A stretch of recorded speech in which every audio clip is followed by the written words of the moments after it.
This is CNBC's Worldwide Exchange, broadcast live from Asia, Europe, and the United States.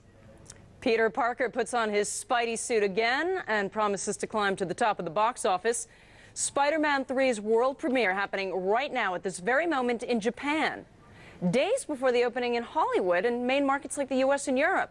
For more on why, here's Daryl Collis. He's director with Seesaw Media.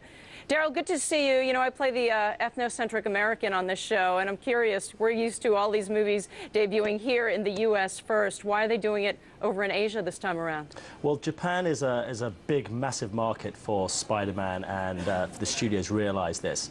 And what they want to do is they want to make sure that Japan is taken care of in a big way. I mean, outside the U.S. on Spider-Man 2 and the previous Spider-Man before that, Japan was a massive market, generating averaging around $59 million box office for both markets. So that's one of the reasons they've done it. The second reason they've done it is because obviously when they've got a premiere schedule to go through, Japan being where it is located geographically, they start off there, build the hype up, and then like 7 days later they're going to have the UK premiere, and then they're going to start the whole European tour before the worldwide release of the film around the 1st of May. So they're the two main reasons they've done that. Daryl, it's more here in Asia. You know, gone are the days where I used to have to wait a couple months to see a movie that broke in the U.S. first. I'd like to ask you more about the movie business here. This is Spider-Man 3. We're going to see Shrek 3. We're going to see Pirates of the Caribbean 3 as well. Are we seeing more dependence from the movie studios on either a certain brand that they perpetuate or sequels as opposed to original content coming out each time? Well, that's a very interesting point. And this year, there's roughly, between Spider-Man releasing and Bourne Ultimatum at the end of the summer, there's roughly 12 releases. Of those 12 releases, 10 of them are sequels or have something to do with are sequels of a film that a franchise they've worked on before. It's probably only 2 of them which are Transformers and the Simpsons movie, which have nothing to do with any, not a franchise. Obviously, Simpsons is a franchise, and they're banking on that. So you're right, there's really no sort of, at the moment, originality, and no one's taking big risks at the box office, because these films have proven to be successes. You've got Harry Potter, you've got Ocean's 13, as I said, you've got Bourne Ultimatum, like you rightly said, you've got Shrek, and you've got Rush Hour 3. So there's all these sequels coming up. So they are relying on this because they know they've proved successful in the past.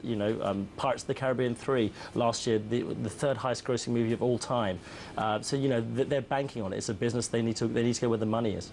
Well, and they're spending lots of money down at Ross here, $250 million US. I mean, that's a huge budget for this film. So they need to make sure it's going to be a success. The other thing is how much more important does that make other funding, like product placement? How much product placing we're going to see in this film? Well, in Spider-Man and a lot of films, wherever they can, the brand partners are going to get involved in a very big way. Product placement helps in a massive way because it helps towards marketing. So you have, for example, for Spider-Man 3 in the UK, you have a brand partner called Bernard Matthews, which is partnering with Spider-Man, offering people trips to New York and where the film is going to be the premiere.